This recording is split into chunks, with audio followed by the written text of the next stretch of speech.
Olá, fera, tudo bom? Meu nome é Carol Macedo, estamos numa terceira aula de história sobre a Grécia. Na aula anterior, nós havíamos ficado falando de alguns problemas que Atenas estava vivendo como consequência da expansão pelo Mediterrâneo e a aquisição de novas colônias, que foi uma crise social que levou ao aparecimento dos chamados legisladores. Nós vimos Drácon com suas leis rígidas e, por isso, leis draconianas, e nós vimos Solon, que agradou aos demiurgos, mas que não foram aceitas pelos eupátridas. O resultado é que Atenas vai viver uma guerra civil. Nessa guerra civil irá aparecer a figura de tiranos. Esses tiranos, eles não eram representantes da elite, eles eram representantes do povo, que acabaram subindo ao poder graças à mobilização popular. Mais uma vez, no poder, esses tiranos acabaram assumindo uma característica bastante centralizadora, muito autocrática, e o próprio povo que havia os colocado no poder foi afastado das decisões. Atenas viveu um período muito ruim que acabou levando à união entre eupátridas e demiurgos. Essa união, depois, o último dos tiranos, e deu origem a um negócio que é muito conhecido hoje, que é a democracia. A democracia grega, em última instância, a gente pode dizer que ela é resultado desse governo tirânico e da reação popular contra ele. Bom, vamos dar uma olhadinha na estrutura dessa democracia ateniense? Ok. Vejam, a democracia ateniense ela era baseada num poder de cidadãos. O problema é que nem todos eram considerados cidadãos. Esses cidadãos tinham plena participação na vida política da cidade. Eles faziam parte de uma assembleia que tomava decisões e aprovava as leis, e mediante sorteio. Por que exatamente sorteio, professora Carol? Porque o sorteio era tido por eles como uma forma justa de escolha dos seus representantes políticos, porque não havia possibilidade de alguém ganhar uma eleição apenas com o poder aquisitivo. Uma pessoa que não merecesse, por exemplo, vocês nunca viram isso na história do Brasil, né? Bom, essa participação dos cidadãos é chamada de participação direta ou democracia direta. Por que isso? Vem aqui comigo. Porque a democracia ateniense ela é baseada em dois princípios. A isonomia, ou seja, todos são iguais. E segundo, a isagonia, ou seja, todos têm o direito de se pronunciar politicamente. Não havia escolha de representantes políticos. As leis eram feitas a partir de um longo e exaustivo debate de todos os cidadãos. Mas como isso era possível? Simples. Vamos olhar novamente? Como eu havia dito anteriormente, nem todos eram cidadãos. Por exemplo, nós temos aqui um gráfico de distribuição da população em Atenas. Você vê que uma boa parte da população era de escravos. Claro que o escravo não vai ter participação política, porque senão a primeira coisa que vai fazer é deixar de ser escravo. Mulheres e crianças, certo? Faziam parte de uma segunda camadinha, essa azulzinha. E aqui em amarelo nós temos metecos. Poxa, o que é meteco? Meteco era estrangeiros. Bom, um detalhe com relação à cidadania é que é o seguinte, você só era considerado cidadão em Atenas se você tivesse até 3 gerações de sua família nativos de Atenas. Se você não tivesse essas 3 gerações, você era considerado estrangeiro.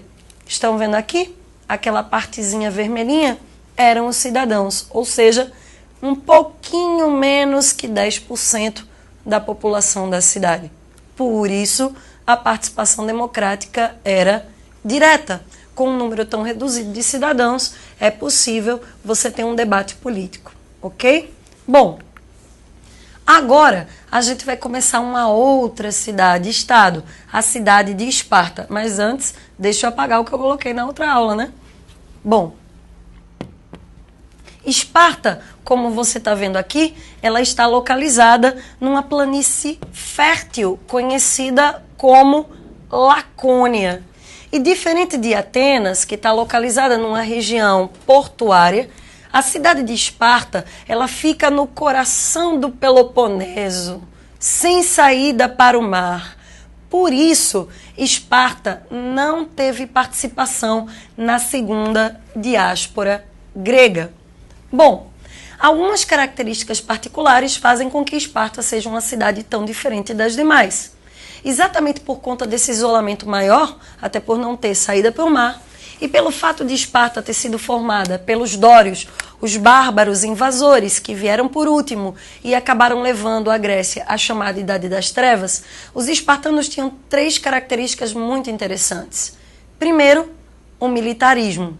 A vida de Esparta não girava em torno da família, não girava em torno da economia, girava em torno do exército, tanto homens quanto mulheres.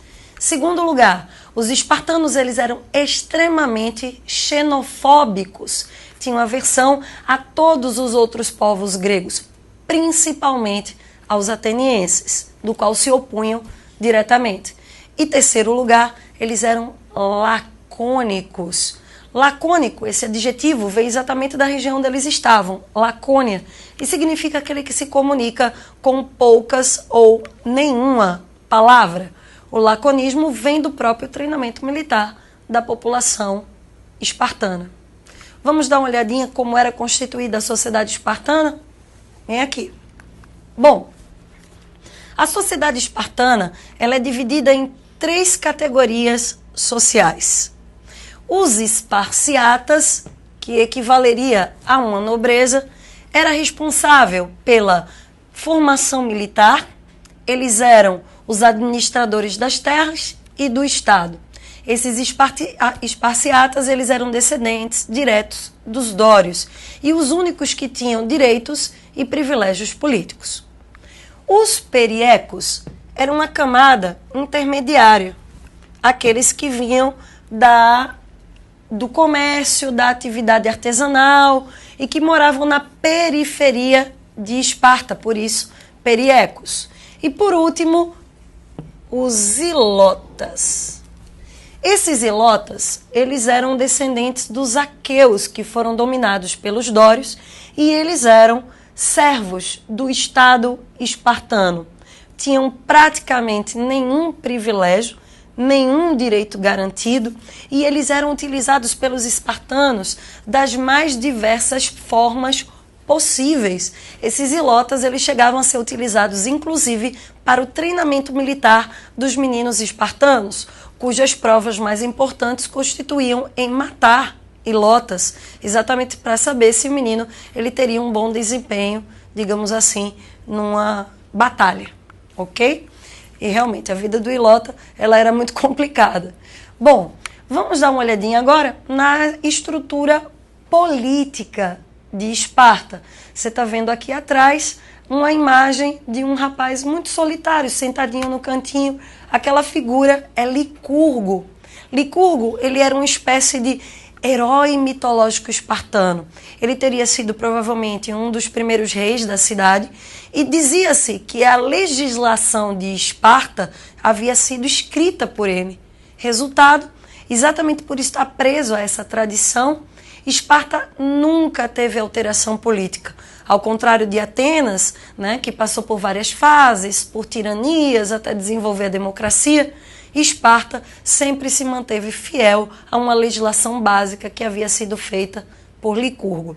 Mas como era o quadro político dessa cidade? Vamos dar uma olhadinha? Bom, em primeiro lugar, temos que chamar a atenção para o seguinte: só os esparciatas tinham participação política.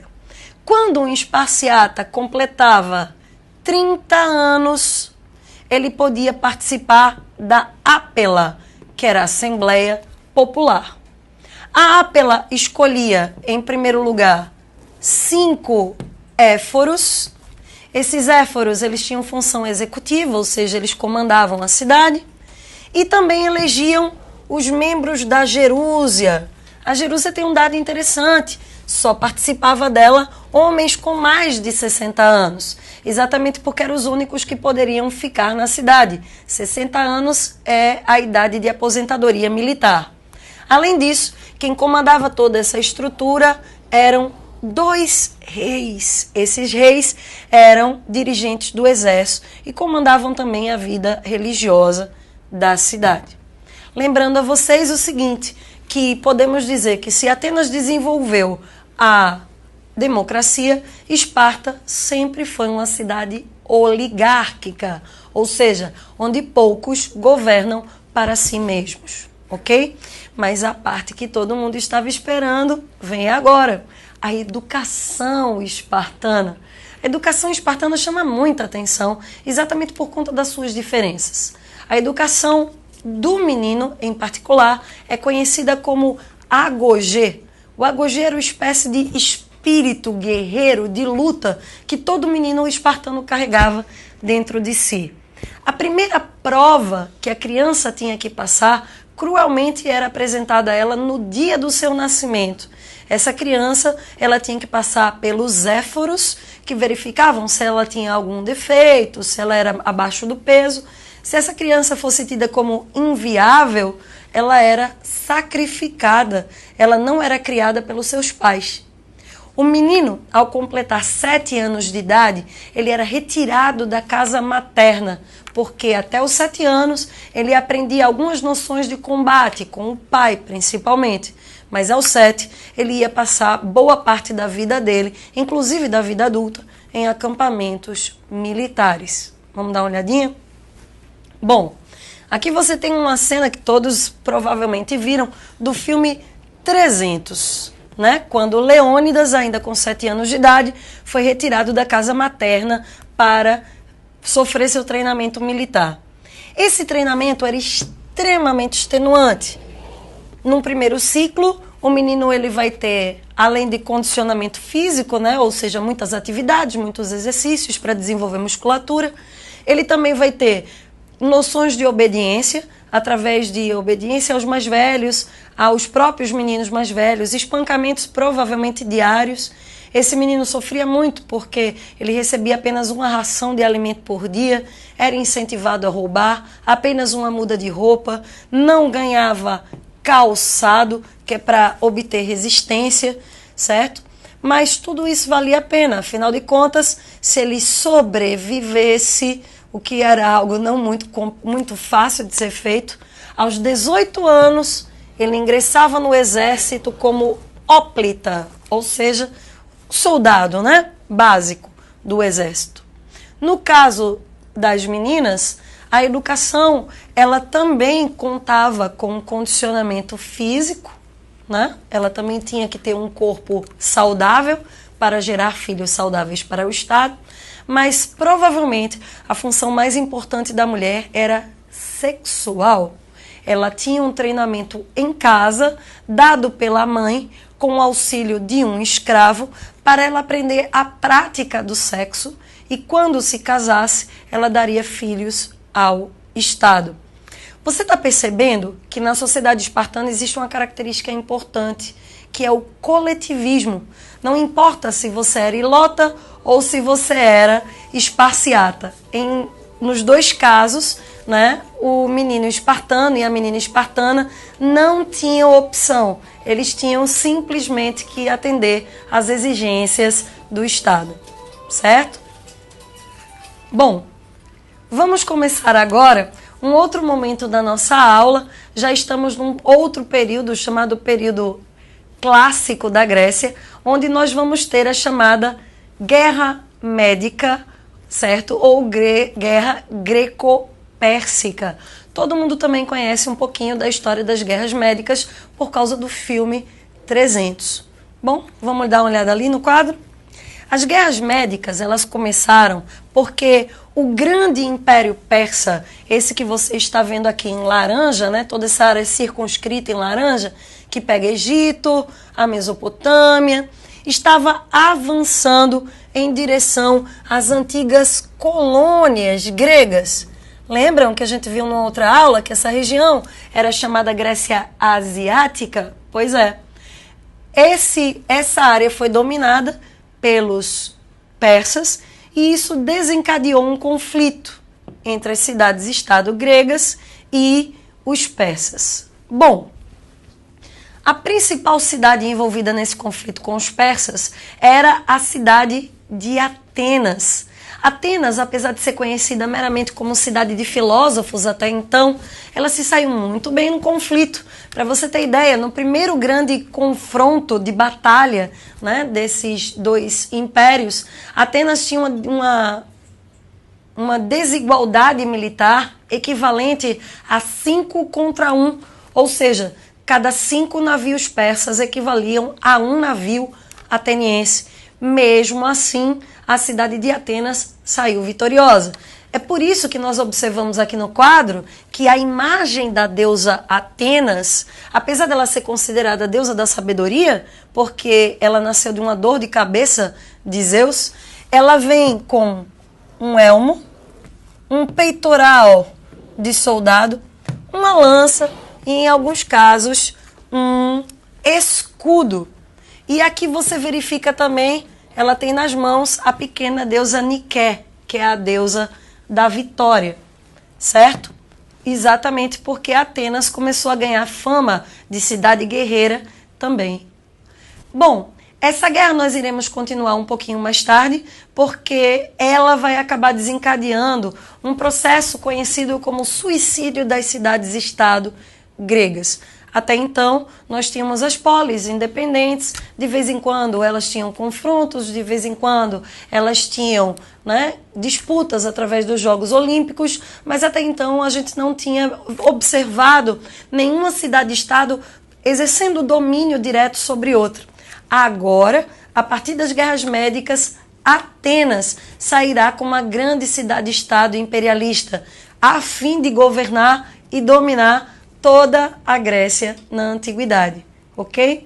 Mas isso fica para a nossa próxima aula, próxima e última do nosso bloco sobre Grécia, ok? Bons estudos, feras, e nos encontramos num próximo momento.